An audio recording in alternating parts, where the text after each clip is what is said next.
All right, hello everyone. Welcome back and welcome to any newcomers joining our Spaceflight History series. I'm Dr. Kevin Cooke, a postdoc at the Physics and Astronomy Department here at KU. And after working at the US Space and Rocket Center prior to going to grad school, I developed this passion for sharing the story of the politics and partnerships of the space race and bringing that to a general audience. This week, I'll be talking about episode 2 of Project Gemini. And to get everyone caught up in case anyone missed our previous talks, the space race started in an incredibly interesting period of world history. After the end of World War II came the 1950s and the 1960s, which were a period of intense decolonization in which the number of sovereign nations in the world increased by a significant margin, going from 100 to 110 in the 1950s to the 160s worth of sovereign countries in the 1960s. And so there was this tremendous theater of new potential alliances and rivals that was called the Third World being unaligned with either the US or the USSR in this post-World War II power structure. And it was in the competition between the East and the West that the space race took form. First, with the Soviet Union launching the first satellite called Sputnik 1 in 1957, and the US following suit with Explorer 1 in 1958. Closely followed a few years later by the Soviets, again launching the first human being into space and into orbit, Yuri Gagarin, and the US launching the Mercury program, launching 6 of the 7 Mercury 7 astronauts, including Alan Shepard to be the first American in space and John Glenn becoming the first American to achieve orbit. And it was only after the first Mercury flight, Alan Shepard's short suborbital hop, that the narrative around this race changed from just trying to catch up to the Soviet Union.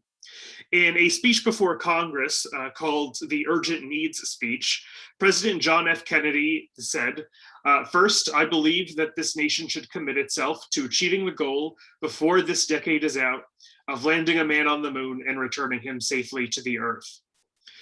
He believed that this plan, which had been worked on with upper NASA leadership, would redefine the goals for the space race to be long-term enough that the several months lead time that the Soviets enjoyed in the first satellite launch and the first person being launched into space, well, those could be shortcomings that could be overcome. And while NASA leadership was aware of this plan from its inception, the rank and file in many cases were not.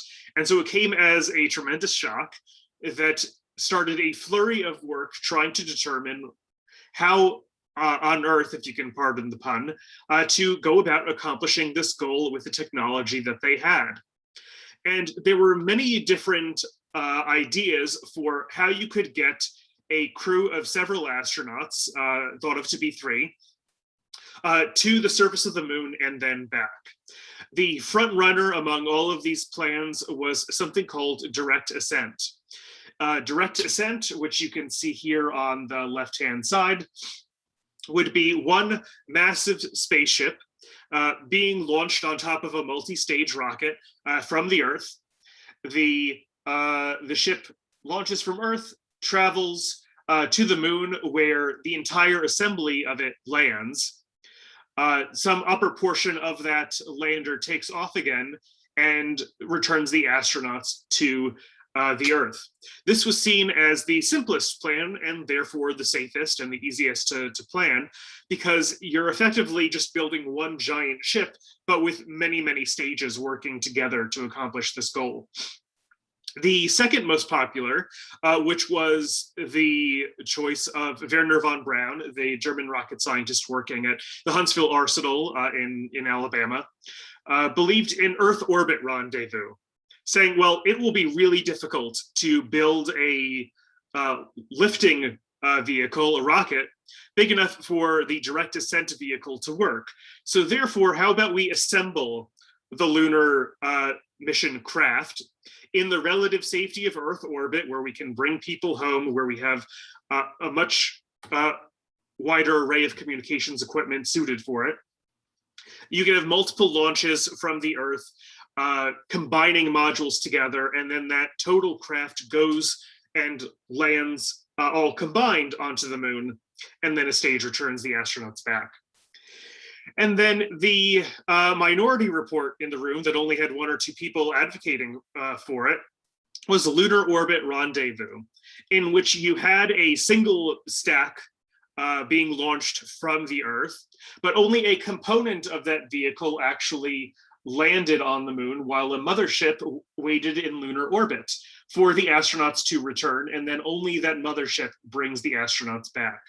This was seen as incredibly dangerous. At this point, we had never even conducted rendezvous, aka two spacecraft meeting up in space, in Earth orbit, and this report is asking for it to be done in orbit of the moon. That's ridiculous. Who would ever vote for this? And so at this time, in the early stages of the lunar program, direct descent was the front runner. And the concepts for this pretty clearly indicate how mass dependent these plans were.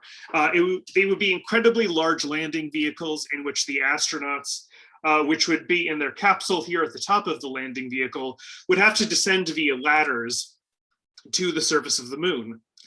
And this started getting more and more attention as the planning went on, because this was a lot of mass to bring to the surface. And over time, the plan for lunar orbit rendezvous took on a much more greater degree of vitality, as engineer John Hubalt advocated for it throughout NASA headquarters and throughout the NASA centers, arguing directly against the wishes of, for example, Administrator Webb or Wernher von Braun, saying that if you want to get to the moon within the decade, you have to care about mass first as the most important quantity. And with lunar orbit rendezvous, you are including a small moon-specific vehicle, a lunar excursion vehicle, that could bring astronauts to the surface in a very specialized way, bring them back up, and the mothership, where most of the mass is, would stay in lunar orbit. And so you don't have to worry about bringing it down and back up again. Eventually, Hubalt won the cause against many of the entrenched NASA opinions, with the exception of Wernher von Braun. Von Braun was the last to sign off on this plan.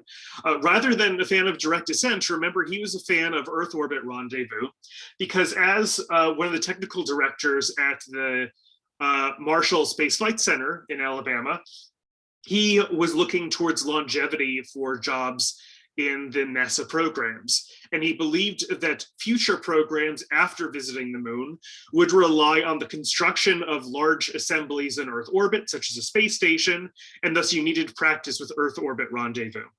Eventually, everyone got fed up with him and said, just do the math yourself. And that's what von Braun exactly did. He ran the numbers independently, eventually coming up to the conclusion that yes, lunar orbit rendezvous would save the most mass and enable a landing by the end of the decade. And so the final signature was achieved, and we had our plan to go to the moon. However, even with this lower mass mode to perform a landing, all of the infrastructure needed for the lunar program were still several years out.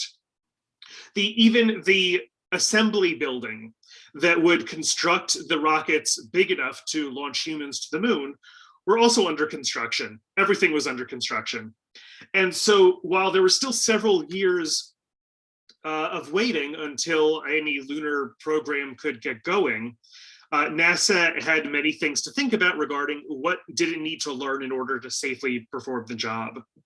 And the cost of all of this infrastructure was starting to set in the political landscape. And in September of 1963, JFK even floated the idea of a joint US-USSR lunar exploration mission to the Soviet Union and to the world. This got a lot of positive buzz in the press and in the international press, but Khrushchev didn't exactly trust the plan. He also didn't see the moon as the largest priority, stating that the USSR would pursue its own goals. Unfortunately, Any attempts at international collaboration in this decade were stopped shortly after this, as 2 months later, President John F. Kennedy was killed by a sniper as he was in Texas on a goodwill tour. He was in Texas specifically to help start the 1964 election cycle campaigning. He was also there to help smooth over some diplomatic differences between Republicans and Democrats in Texas. Immediately after his assassination, Vice President Lyndon B. Johnson was sworn in as president, and the former Senate Majority Leader, who had found a passion for spaceflight as a political tool during the 1960 election, suddenly found himself going from one of the least powerful offices in America to one of the most powerful offices. And he saw NASA as a way to uplift the South, to increase the quality of living of his native region of the US, feeling that if you increase the quality of life in the South, many of the racist behaviors that he had seen there would start to fade away under those better conditions. There's an entire field of study related to the civil rights movement in the 1960s and NASA's place in it. And I highly encourage people to look into this more. But Lyndon B. Johnson was a strong defender of the lunar program. After Kennedy's assassination, there were many calls to slow down the pace of the lunar landings, but Johnson would often say, "Don't you dare touch this program." And so the NASA programs took on a life of honoring this fallen leader and achieving a dream that Kennedy would not live to see to fruition. And so NASA had to consider, what steps do we need to make this dream a reality? What do we need to learn?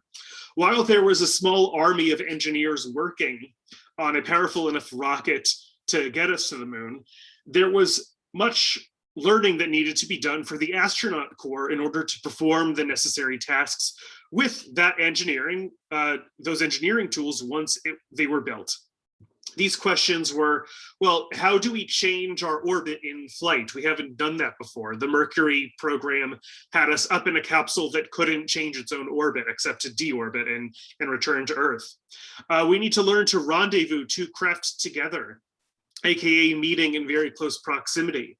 To build off of that, we need to combine two spacecraft together. After all, we'll have a lunar lander module that needs to detach and reattach as needed. We will need to teach astronauts how to work outside of a spacecraft in the vacuum of space, something that they'll have to do on the surface of the moon. And finally, we'll need to address, how long can astronauts actually work in space? Will we see astronauts suffering health problems after the estimated 2-week maximum time frame for a lunar mission to occur? And so a very short program was developed to rush through these questions and answer them to the best of our ability. This was Project Gemini, named after the constellation Gemini for two people, a set of twins. This program would launch 2 astronauts together at a time on 10 crewed flights over only 2 years, an unprecedentedly high cadence of missions. And these 2 astronauts on each mission would be benefiting from a substantially upgraded craft than their Mercury counterparts. As we remember from last week, the Mercury capsule was effectively a spacecraft that an astronaut wore on top of their skin. They didn't have room to float around pretty much at all. They had 1.7 cubic meters for one person. If you can imagine being in the front seat of a car with the seat cranked all the way to the front, squeezing you amidst the dials of your car, that's effectively what Mercury was. Gemini was an upgrade. You have half again the volume, so at 2.6 cubic meters for 200% the crew for 2 astronauts. And one thing that made the astronauts happy is that while there were next to no controls for the astronaut on Mercury, there were flight controls in Gemini, which included the use of these thrusters that you can see on the side that would enable the astronauts to have fine movement control of the capsule, which made them extremely happy. But if we're launching these 10 missions, each with 2 crew members, well, the Mercury 7 aren't enough. We need to expand the astronaut corps substantially in order to achieve our goals. And so a second astronaut class was selected. These were called the New 9. Many of the most famous astronauts in history are from this class. You have Elliot C., James McDivitt, Jim Lovell, Ed White, Tom Stafford, Pete Conrad, Frank Borman, Neil Armstrong, and John Young. 4 Air Force, 4 Navy, and 1 Merchant Marine. This was also the first group to have civilian test pilots. For example, Armstrong had flown the X-15 research plane for NASA as a civilian, even though he had previous military experience in his life. And these astronauts would be flying their new Gemini capsule on a much more powerful rocket as well. This would be the Titan II. Refurbished intercontinental ballistic missiles, the Titan II would be able to launch Gemini up into orbit. However, these refurbished missiles were very rough rides, pulling almost 6 Gs throughout the ascent. They also suffered from vibrations in which the astronaut was shook forward and backwards in their seat, and several test flights were needed to minimize this effect before it was even safe to place a human on board. Once a Gemini was in space, the astronauts would conduct their mission, and then the original plan would be to use the deorbit engines in the back of the capsule to slow the spacecraft down. It would re-enter the atmosphere, deploy a parasail, and then land using sleds on the sandy deserts of Western US. This was even tested several times using some boilerplate capsules. However, in the rush to get Gemini to space to complete its long list of questions, this was dropped in favor of landing in the ocean traditionally and depending on the US Navy in order to recover the astronauts from the capsule. But it wouldn't be a US first to launch a multi-person crew into space. The Soviets would get there first as well. On October 12th, 1964 was the Voskhod 1 mission. So you'll notice the capsule on the right is incredibly similar to the Vostok capsule that Yuri Gagarin flew during his flight. There had been some upgrades, and now instead of using an ejection seat to escape the capsule before it fatally crashed, the capsule now had parachutes. That was a big upgrade, which meant that they could remove the ejection seat assembly and put in a form-fitting couch to enable 2 cosmonauts to go into space at once. However, the Soviets saw an opportunity to beat the Gemini program before Gemini even flew by stuffing 3 cosmonauts into Voskhod 1. It would be a pilot, an engineer, and a doctor, a crew led by Vladimir Kamarov. And because the capsule was designed for 2 cosmonauts, they made inadvertent history by being the first flight to launch cosmonauts in effectively a shirt sleeve environment with the only basic flight suits instead of a pressurized spacesuit, because they needed to not include spacesuits to have enough room for the 3rd person to squeeze into the capsule. But all of these cosmonauts were safely recovered, and Voskhod 1 was a success. Gemini would be able to respond to this feat by launching the first multi-person American crew into space. This would be led by veteran Mercury astronaut Gus Grissom, who you may remember from last week, and rookie John Young. Now, just as each of the Mercury capsules had had a name, Gus Grissom decided on a rather funny name for his Gemini capsule. He called it the Molly Brown, which was a reference to the show The Unsinkable Molly Brown, because as we remember, his capsule from the Mercury program, the Liberty Bell 7, sunk to the bottom of the Atlantic Ocean. NASA did not particularly like this brand of sarcasm in the naming of its craft, and so this would be the only Gemini capsule to have an official name from the astronauts to be broadcast to the world. And they would have a very simple mission: go into space and change the orbital parameters of their craft's orbit to test the maneuverability of the craft, and then safely return. And so on March 23rd, 1965, Gemini 3 roared up into the stars. Takes off.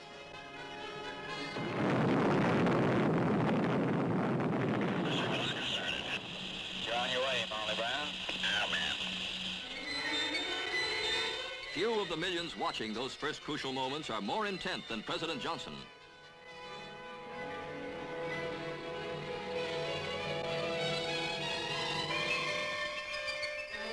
Minutes after blastoff, the second stage drops off, and the capsule goes into the first of the 3 orbits in which it becomes the world's first maneuverable spaceship.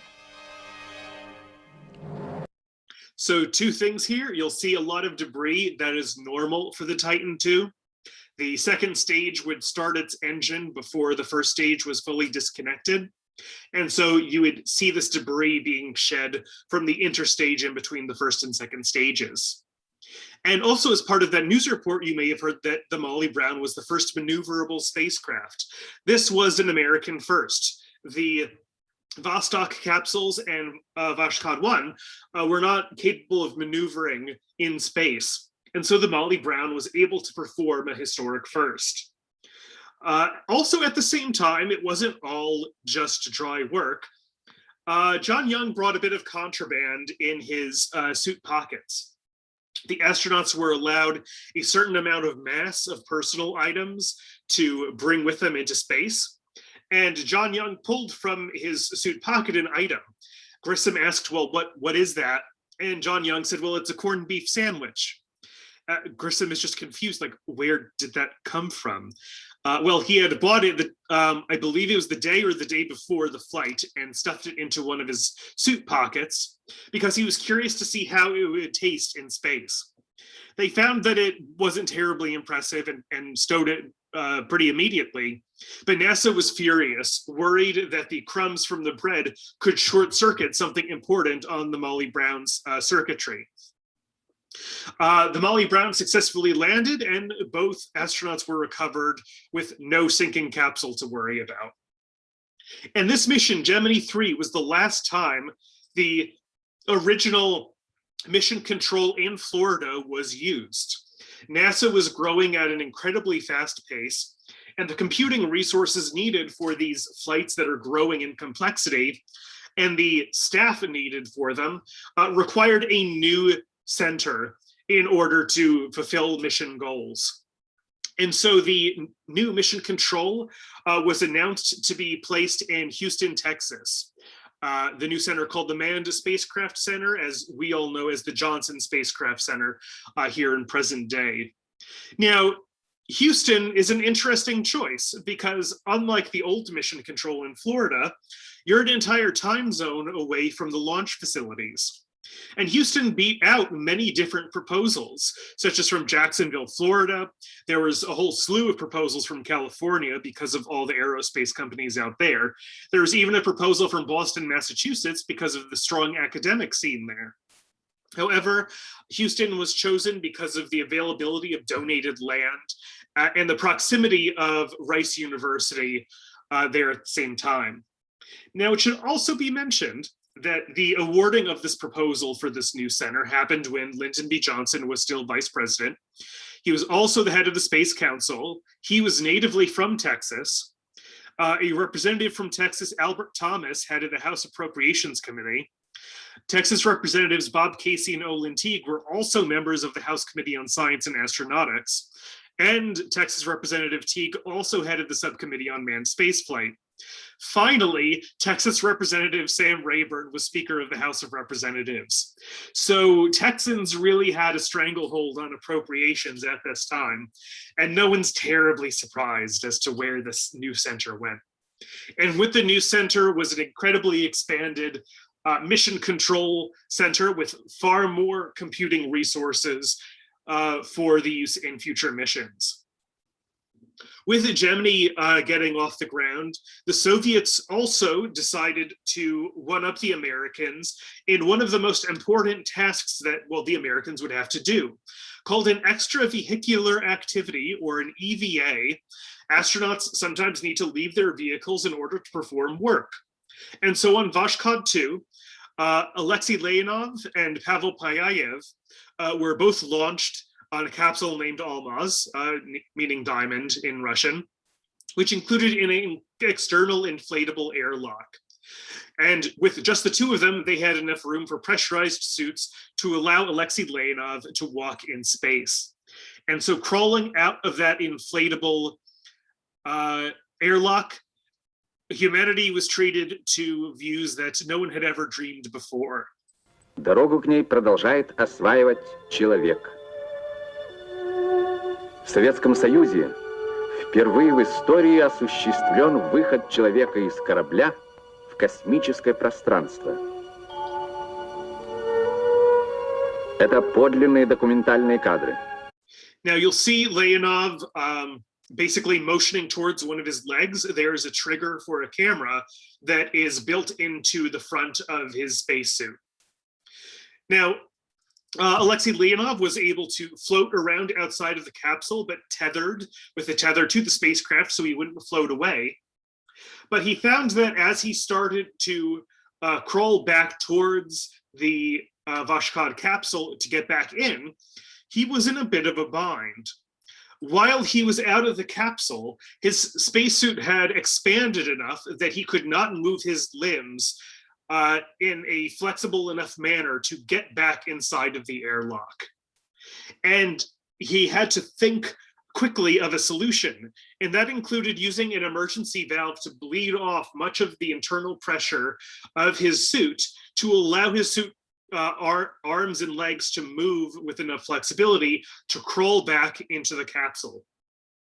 Now, fortunately, Leonov did not suffer any ill health effects from this on-purpose depressurization of his own suit. And both Leonov and Belyayev were able to return to the Soviet Union safely. And Leonov ended up becoming a painter later in his life, and this painting of his spacewalk was done by Alexei Leonov himself. This spacewalk was devastating news for NASA because we had been secretly working on a plan to perform the first spacewalk on a later Gemini flight. And so a spacewalk was highly accelerated to be an optional objective of Gemini 4, which would have James McDivitt and Ed White going up into orbit. But one of their first tasks would be to rendezvous with the upper stage of the Titan rocket that had lifted them up into orbit. However, they found that they had an incredibly difficult time doing so.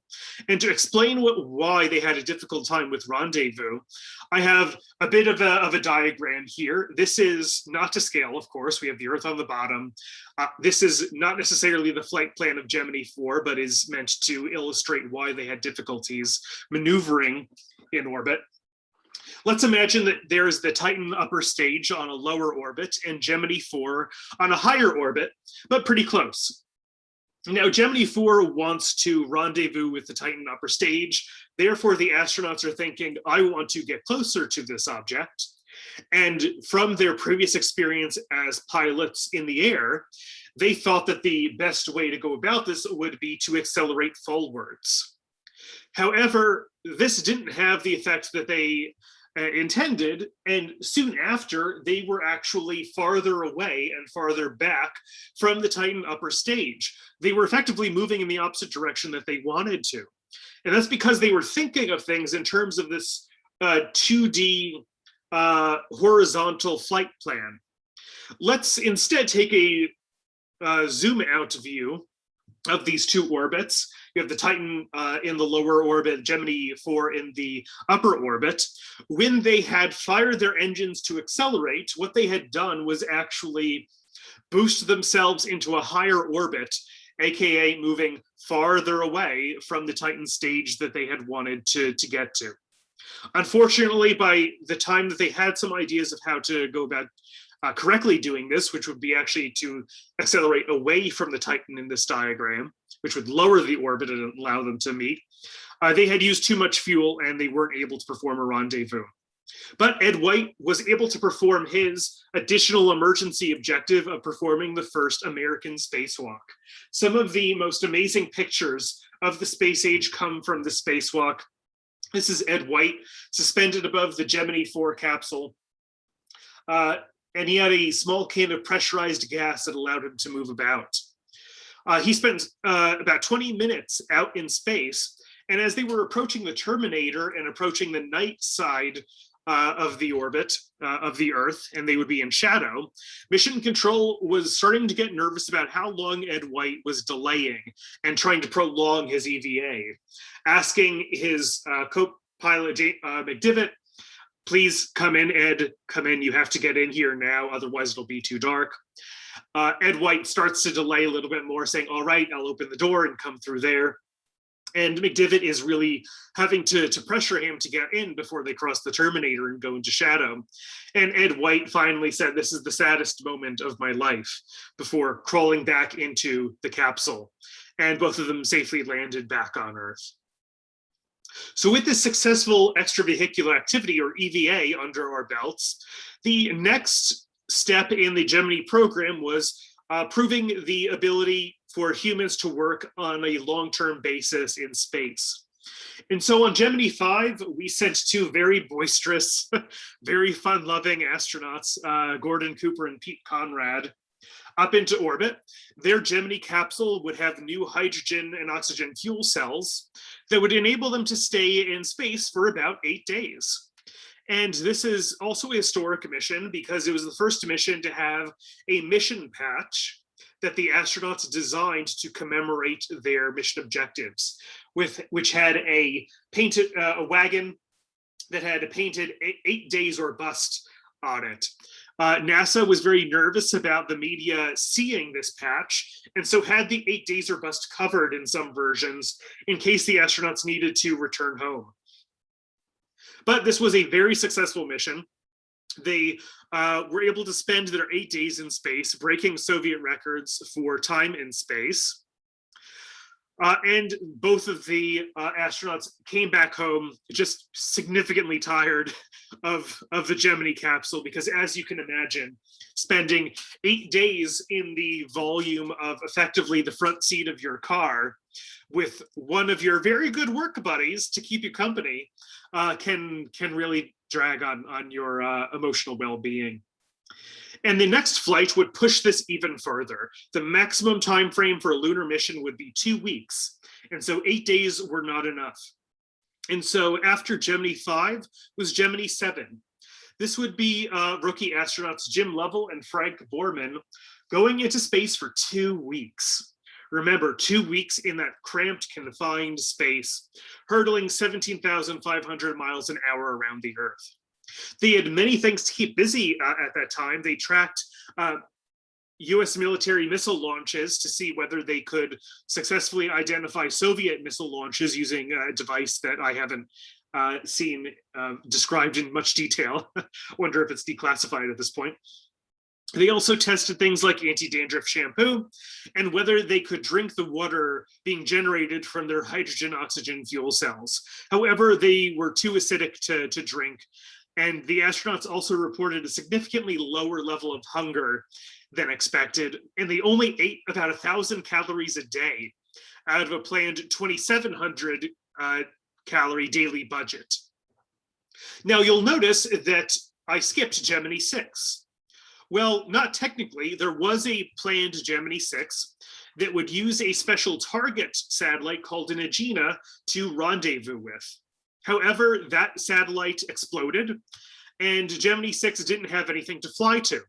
And so the missions were reshuffled, and Gemini 7, now safely in space, would be the target for Gemini 6. And the objective of Gemini 6 would be rendezvous, having two craft meet in close proximity. The Soviets had launched multiple spacecraft at once before, but they did not have the ability to change their orbits with enough precision to get very close. And they were kilometers away from each other and only in radio contact, not really visual contact. And so on Gemini 6A, veteran astronaut Wally Schirra, that some of us may remember from last week, was tasked with Tom Stafford to go fly up to Gemini 7, see how close you can get, see if you can fly in formation in space. Now, this was a mission with a very tight timetable. They needed to launch while Gemini 7 was still up there to be a target. And the first launch attempt went poorly. The Titan II fired its engines for an entire 1.5 seconds before an emergency shutdown. Protocol dictated that Schirra should have hit the ejector seats in Gemini to bring Stafford and him away from this about to explode rocket.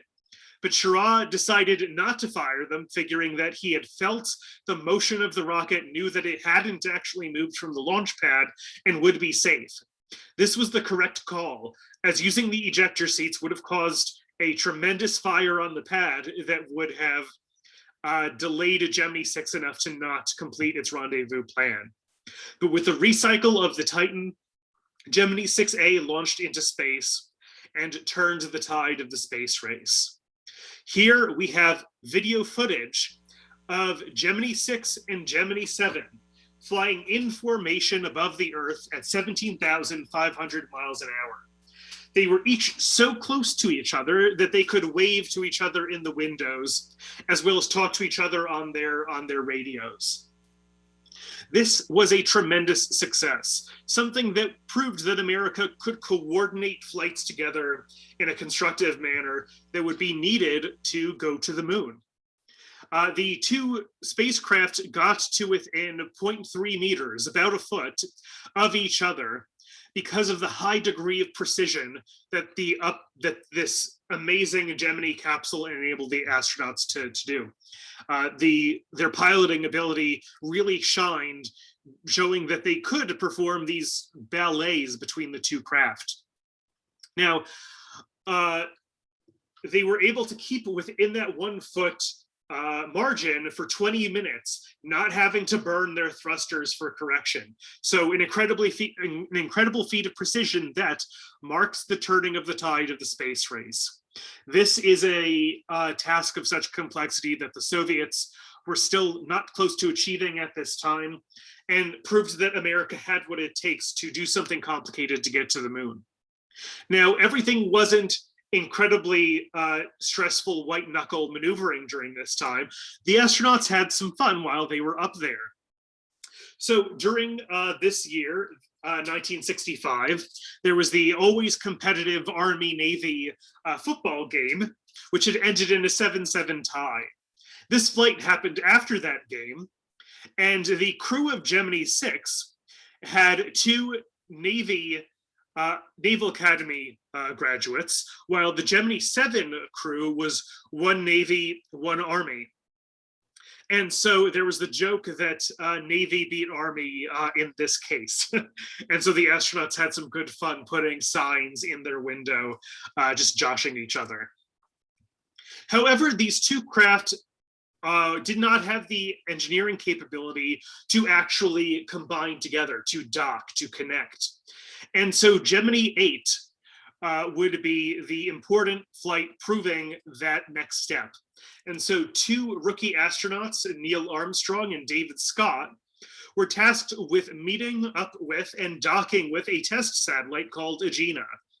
This is the same plan as the original Gemini 6 mission profile. Once docked, there would be this multi-day mission planned with several EVAs, testing experiments attached to Agena. Now, Armstrong and Scott were able to fly up and rendezvous with Agena using all the lessons learned from Gemini 6 and 7, and successfully docked with Agena, which you can see an image here in front of the Gemini 8 capsule. Now, one of the maneuvers that was planned for this mission was a rotation to the right 90 degrees to prove that they could safely maneuver this ungainly vehicle.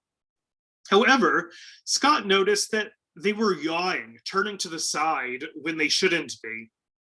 And so Armstrong started firing the maneuvering thrusters to stop that motion, but it didn't do enough.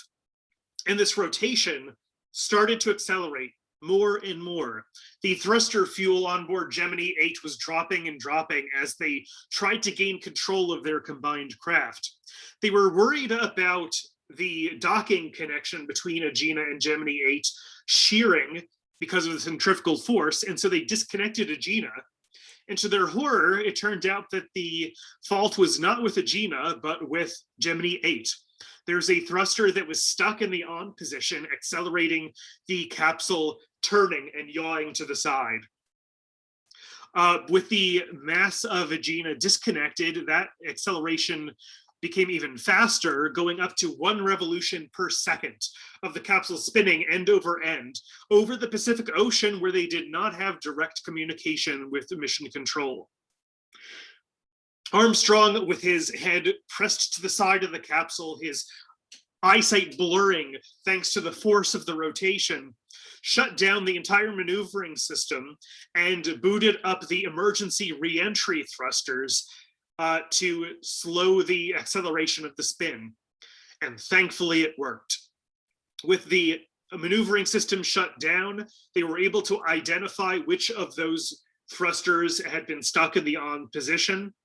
And due to the use of the re-entry thrusters to stop their spin, they had to immediately land in the ocean for their own safety. And so Gemini 8 sets a record not only for being the first docking in space, but for the most inaccurate landing. They landed about 500 miles east of Okinawa near Japan. Their original landing site was in the Western Atlantic Ocean. And when you go on Google Maps to see how far off these 2 points are, it's about 8,000 miles. Now, fortunately, they were able to communicate with mission control just prior to re-entry for about 1 orbit prior to re-entry to let them know where to send the US Navy to recover them. And so here you can see Scott and Armstrong with their shades on being recovered by Navy forces. Unfortunately, after this mission, there was a tragedy that struck NASA. The original crew for Gemini 9, the next big step, died instantly in a plane crash during their visit to the McDonald Space Center in St. Louis, Missouri. Elliot C. and Charles Bassett were the prime crew for Gemini 9. And after they lost their lives during this trip, their backup crew of Tom Stafford and Gene Cernan were brought into the rotation. This time, with the mission to reattempt the docking with the target vehicle in order to prove that the tasks that were planned for Gemini 8 but canceled due to the emergency could be done. However, once Stafford and Cernan got up into space, they reported that their target looked a bit like an alligator and they didn't know what to do. And that confused quite a number of people until they saw the pictures, and the aerodynamic cone in front of the docking port on their test satellite had not properly disconnected. And so there is no docking available for Gemini 9. They could still practice an EVA because they had tools in the back of the Gemini capsule for Gene Cernan to use. However, this EVA was also met with near disaster, as he found that the suit had all the flexibility of a rusty suit of armor. As he tried crawling to the back of the exterior of the Gemini capsule, his heart rate reached 180 beats per minute, with his vision blinded by fog clouding his visor from all of his sweat. He needed to use his nose to move the moisture out from portions of the visor so he could even see. With this difficulty, the EVA was canceled and both astronauts were brought back home. NASA still had much to learn about how to work in the vacuum of space. Gemini 10 followed this up again, trying to work in space. John Young, now a veteran, thanks to his flight on Gemini 3, would go up into space with rookie Michael Collins, dock with their own Agena test satellite, and this worked.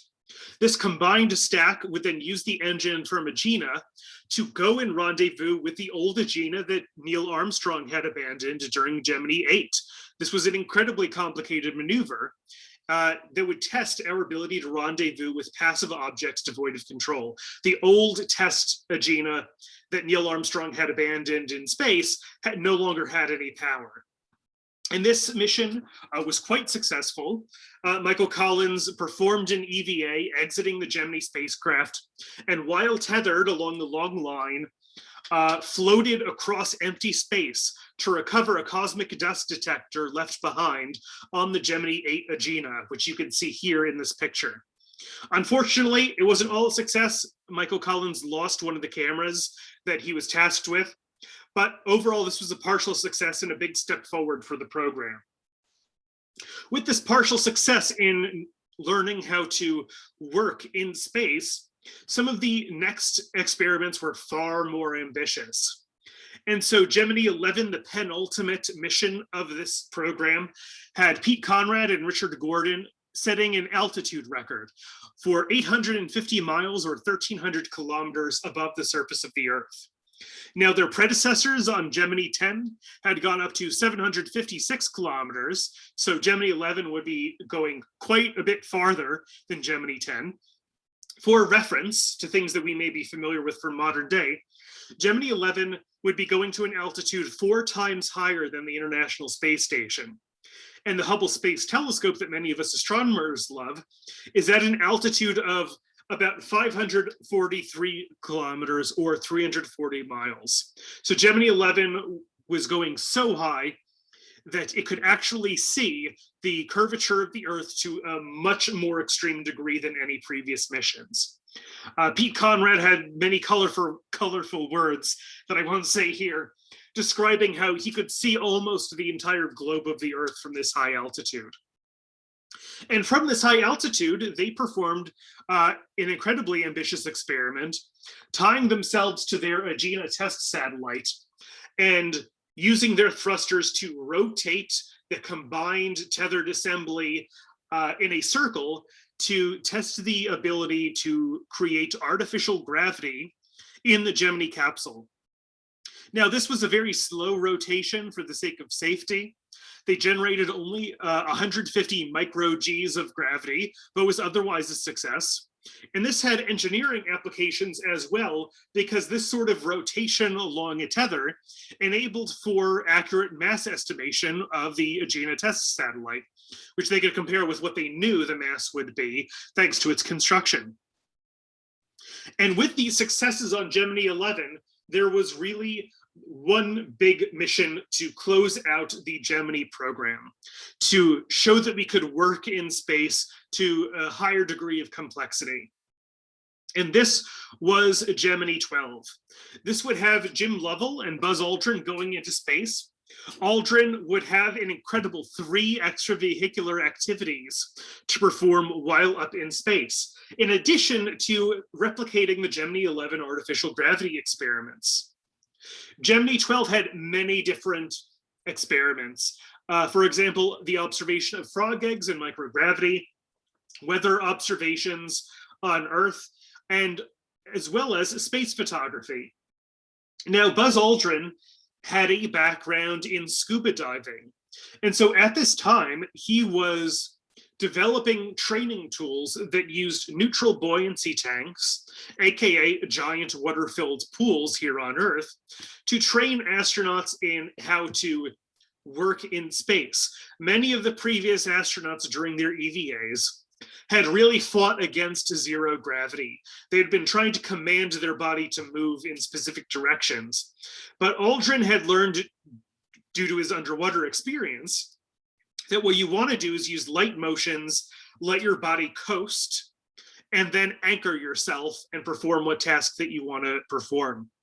And so Aldrin ended up going into these neutral buoyancy tanks, practicing one of these experiments, coming back up to the surface, and then telling instructors what they should tell other astronauts to do when they needed to perform an EVA and perform work in zero gravity. So Buzz Aldrin made quite a name for himself at this time. And his EVAs were among the smoothest that NASA had ever encountered. And during them, one of these science observations is one of astronomical importance. On board Gemini 12, they took the first space photograph of a solar eclipse. And so this is an image of the sun being occulted by Earth's moon, taken on November 12th, 1966. Which I find to be an incredible photo because it is an experience that many of us are used to here on the surface of the Earth, but shared with our Voyagers up in space as well.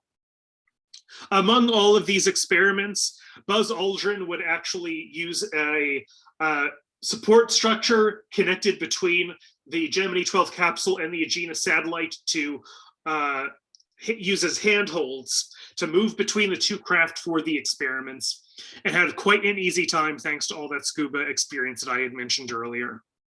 And with this, the final troublesome element of the Gemini program could be ticked off of the list. We had perfected flying more than one craft in space. We had perfected a multi-person crew work dynamics in space.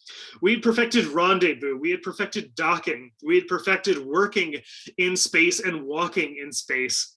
Although it just took until the last mission to do that final one. And so over these 10 missions, over these 2 years, the Gemini program became a crown jewel of NASA's achievements, becoming the fast and ambitious past that enabled America to say that we could safely go to the moon and perform the work that we needed to do. And so with the completion of Gemini, America and the rest of the world stood on the precipice of destiny. NASA had completed this very high cadence program with the expectation that they would have several years left in order to launch lunar missions to fulfill our dead leader's goal of bringing a man to the moon and bringing them safely back to the Earth by the end of the decade. But would this be enough? Had we learned enough? Would the infrastructure that was under construction during the Gemini program be ready in time for the 1970s deadline?